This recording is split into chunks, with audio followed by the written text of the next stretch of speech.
Hello there, I am Spacey and welcome to another video, where today we're going to be talking about ritualistic child abuse and satanic themes within the Mormon Church. As you may know, I personally am an ex-Mormon.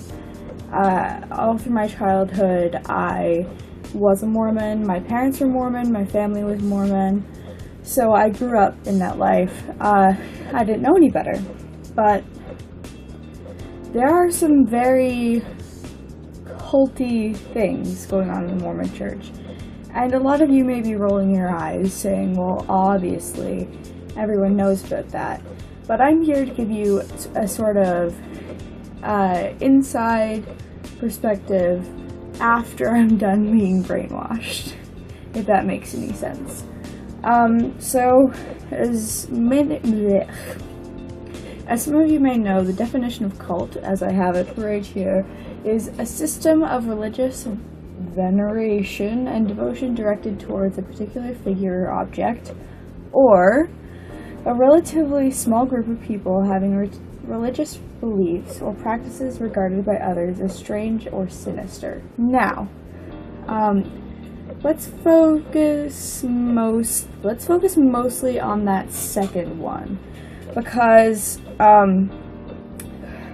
well, it's accurate when it comes to the Mormon Church. Now, the two people that are on the Mormon side and or are Mormon that are going into the comments saying, we're not a cult, you personally can't really deny that you are a cult. If you are in the Mormon Church, you know that anyone on the outside would say that your beliefs are strange and different.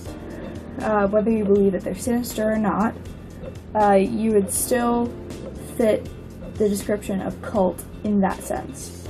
So don't go defending yourselves, two people that are down in the comments being like, Mormons aren't a cult, because they are. They're definitely a cult, and there's not really any denying it there, whether their intentions are sinister or not. So, let's start with the sort of strange symbolism and such that's in the church.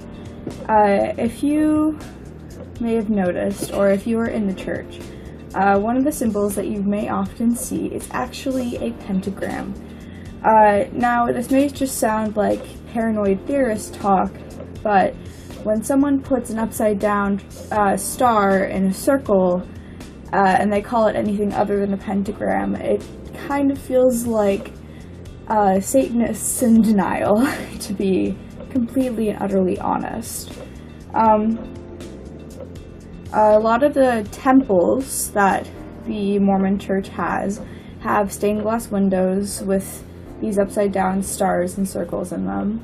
A lot of them have other satanic imagery that I do and do not know a lot about, because you have to go through certain initiations to be able to go to certain things in the temple. You have to be a certain age, follow the rules a certain way, and such. I only got to like the first level of going into the temple before I left the temple. Left the church, because I'm not fucking stupid is why, you know. The Mormon Church is pretty much just an abuse cycle. That's what it is. It's just an abuse cycle. They give you food, and they teach you like the good things, and then they teach you all the scary shit, and then when you leave, they'll be like, oh, are you sure?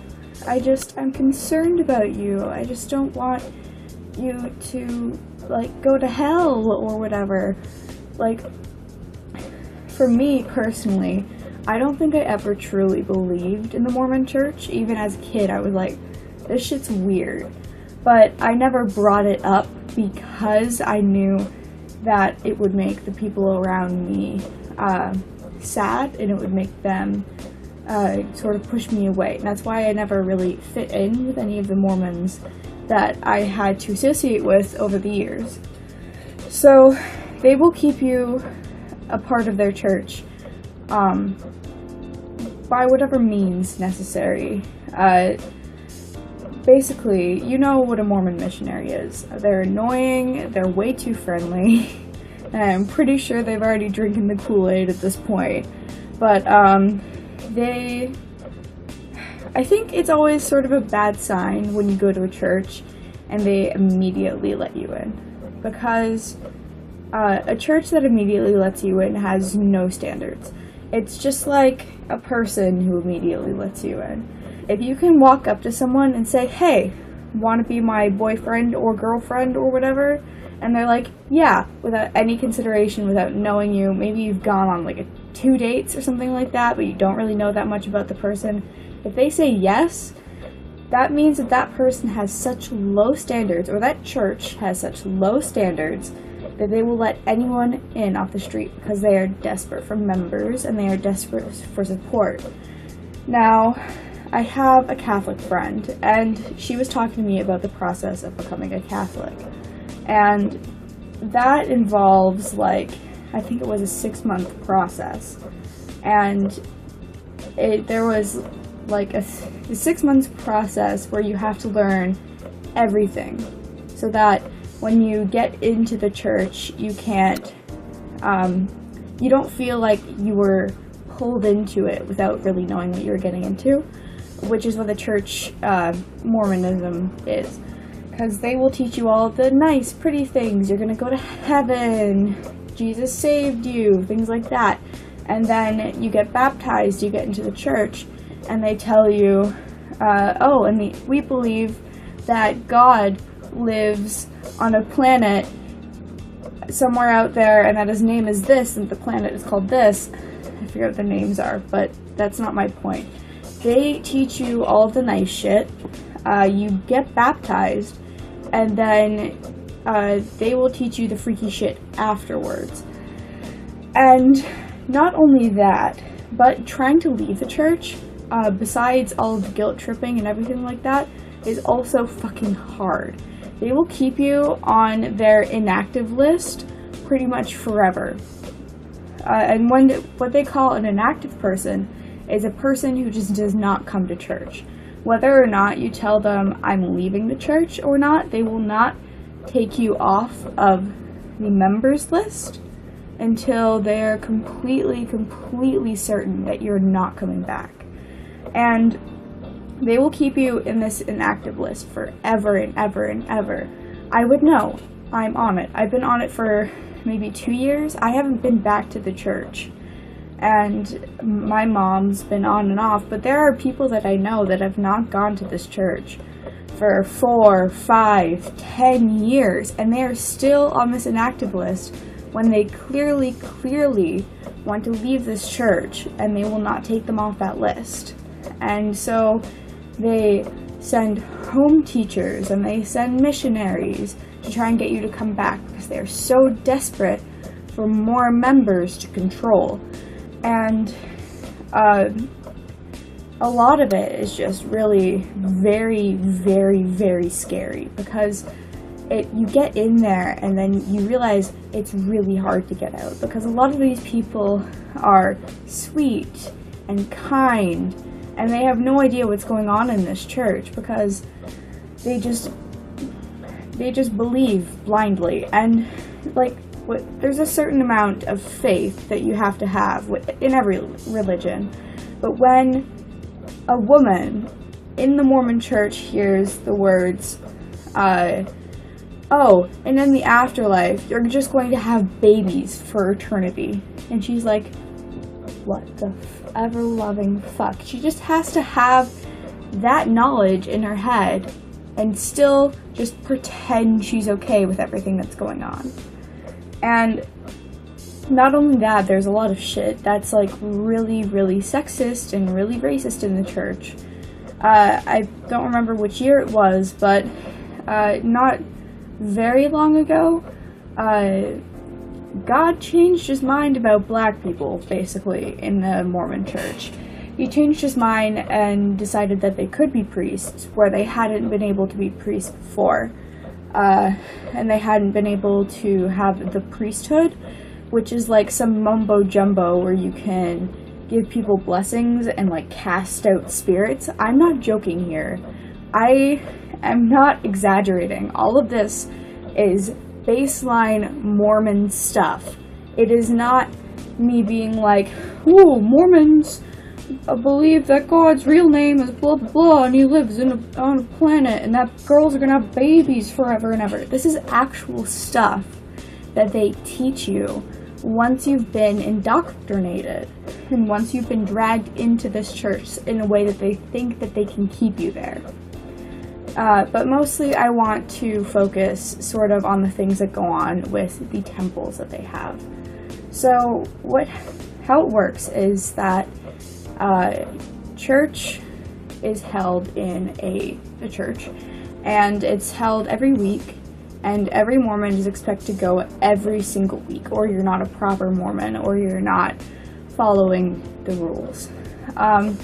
Temples are separate buildings that are much bigger, much more grandiose, and in there they do rituals, basically. They do rituals, and they're white buildings with pretty gardens and everything, and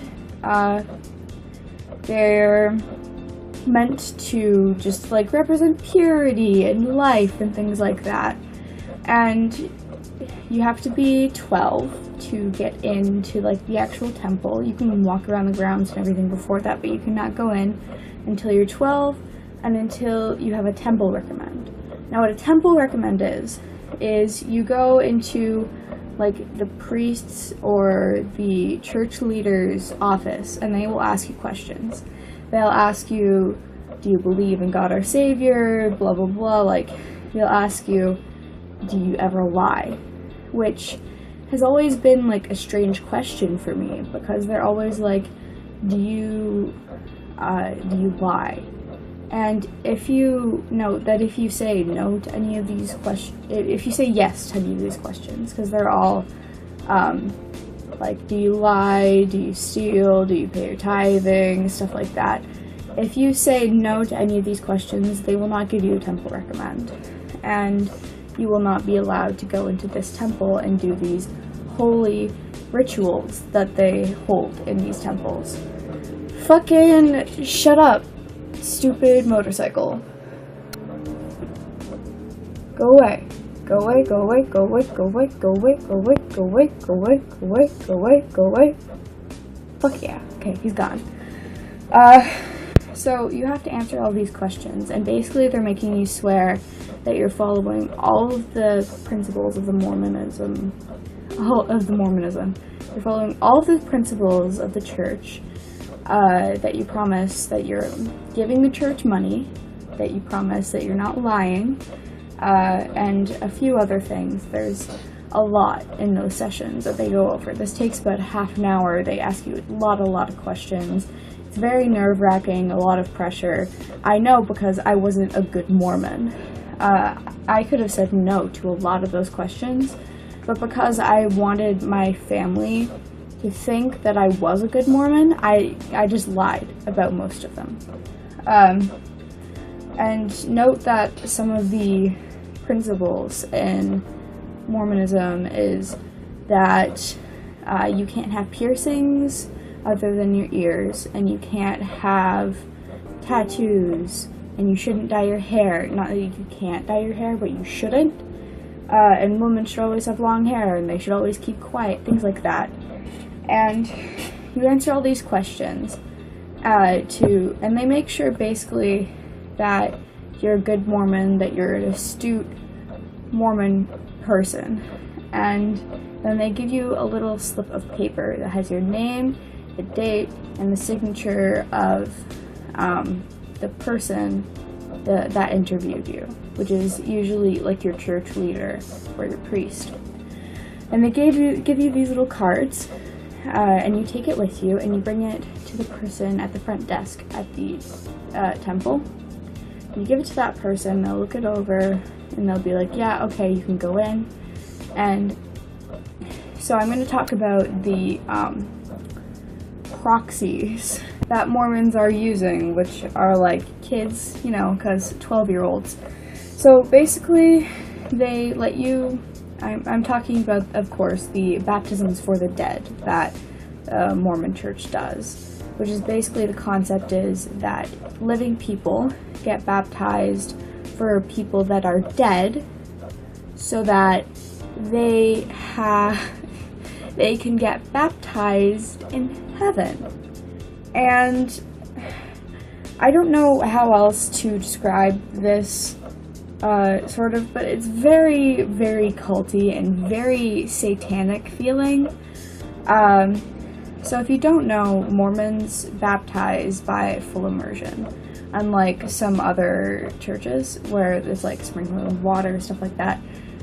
With Mormons, they dunk your entire body underwater. Like every part of your body has to be submerged.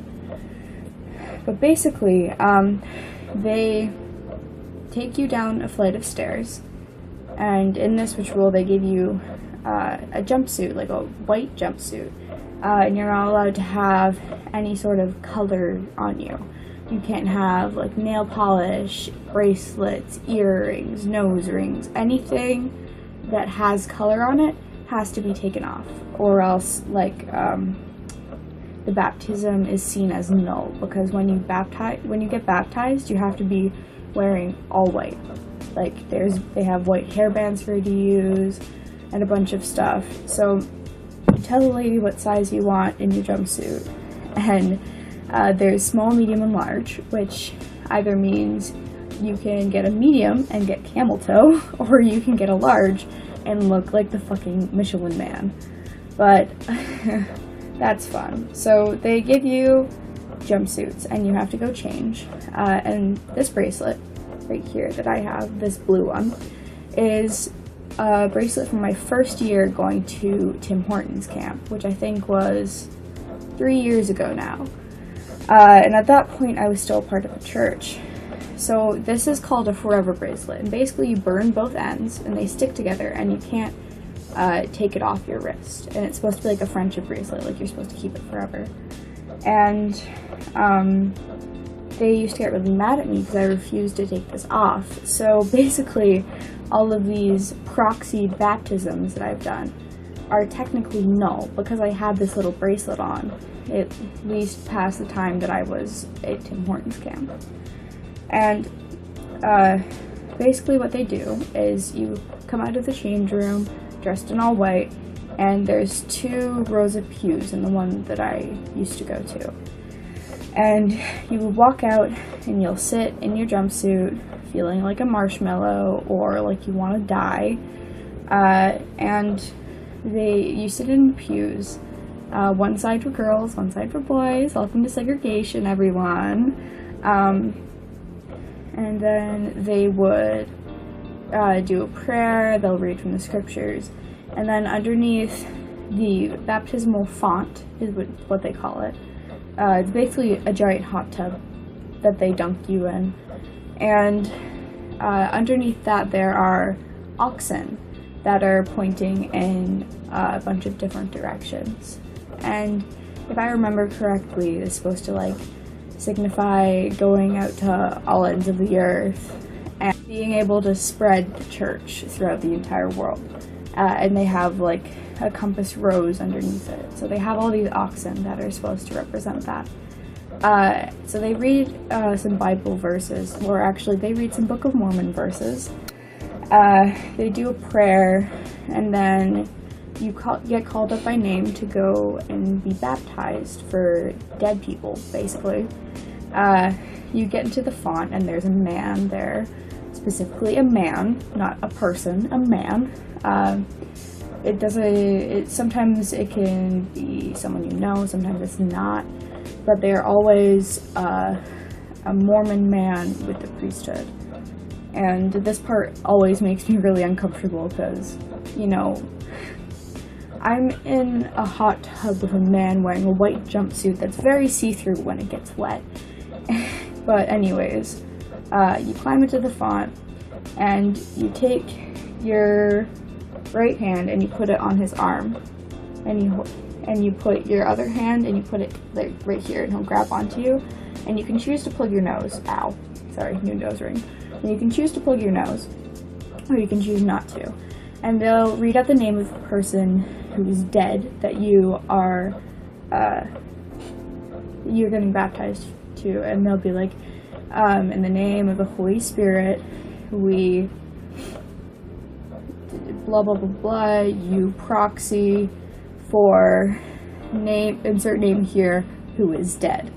And then the man that you're holding is holding your wrist and you're holding his forearm, dunks you underwater, full body submersion, and if any of your like body parts come out of the water, like even if they were already under the water, then you have to do it again. So basically you have this audience and this man who keeps dunking you even when you're like, I can't do this, because like you're having trouble with your feet slipping off the bottom because it's too deep or something like that, and you're having trouble. And I've had to be dunked like 14 times for one person, and they do these names in groups of 5 and stuff like that. So they dunk you like a bunch. If you mess it up, they do it again. And it's very, very, very uncomfortable. So at this point, like, you get out of this font, and the lady, notice that I said lady, that is standing by the font hands you a towel. You take it, and you go into the change room, and then you change into another white jumpsuit, which you then go into, sit in the pews again until they call you to go do blessings, which is another part of the baptism process. And you go into the blessings room, which is basically 3 large middle-aged men sitting in a semicircle around a chair that is low enough that your face is basically at face level with their crotches. And of course, because they're awesome people, they like to put the chairs backwards and spread their legs like it's fucking... Anyways, middle-aged men, dicks and faces, let's just get over this. And it's very uncomfortable, but you sit there and you pretend you're okay and you don't look to your side or behind you, or else you get a face full of middle-aged men. They will all place their hands on your head and give you a blessing for this dead person. And it goes pretty quickly for one person. They'll be like, oh, blah, blah, blah, we're blessing you in the place of this person who is dead. We wish them blah, blah, blah, blah, blah, blah, blah, blah, blah, blah, blah. And basically you act as a proxy for dead people who probably don't consent to being baptized as Mormons. But hey, at least they have the chance now. And man, these are like 12-year-old kids. They have no idea what the fuck is going on. They don't understand what a proxy is. They don't understand what Satanism is. They haven't researched this shit because they don't tell you about it. And it's very convoluted, and they keep it all to themselves. Everything in Mormonism is held to the person's chest. And they want to bring people in, but they don't want to share. So these are 12-year-old kids, 12 and up. Anyone 12 and up can go and be baptized as a proxy for a dead person. And the only requirement is that you're wearing all white and that you have a temple recommend. And Lord knows it's not that hard to get a temple recommend. So it's fairly obvious to see that they are desperate to have people to do this. And these children, they do not understand what's going on. I didn't understand what was going on. Neither did any of my Mormon friends. We had no idea that we were being baptized for dead people. That's not just something that you think about when you're sat in a holy place being baptized again. Because when you first get baptized, you're 8 years old. Do you think I had any idea about the Mormon Church? About any of their ideas or things or anything at all at the age of 8? at the age of 12? You think I had any fucking idea what was going on? I certainly didn't, and even if I did, that doesn't mean anyone else did or did not. This is systematic child abuse. This is sexism and segregation, and this is abuse. This is an abuse cycle. This is children we're talking about that are being pulled into this and used as proxies for dead people who don't even want to be baptized, who don't even want to be a part of this, who haven't even gotten in contact with whoever the fuck and been like, yo, I'm dead, please baptize me, because that's not a thing. They are taking children and they are using them for religious, like, symbolically this is fucked up, and unsymbolically this is fucked up. I have no words. I've been a part of this, or I have been a part of this for a long time. I had no idea what I was doing, and no one really did. They're taking kids and using them in rituals, and they're manipulating them and making them do things for reasons that they don't even understand. Small children being used in rituals and being used for other reasons and being forced into a life of oppression if they can't learn to stand up for themselves. Next time a Mormon comes to your door and says, hey, would you like to learn about the Church of Jesus Christ of Latter-day Saints? Say fuck no.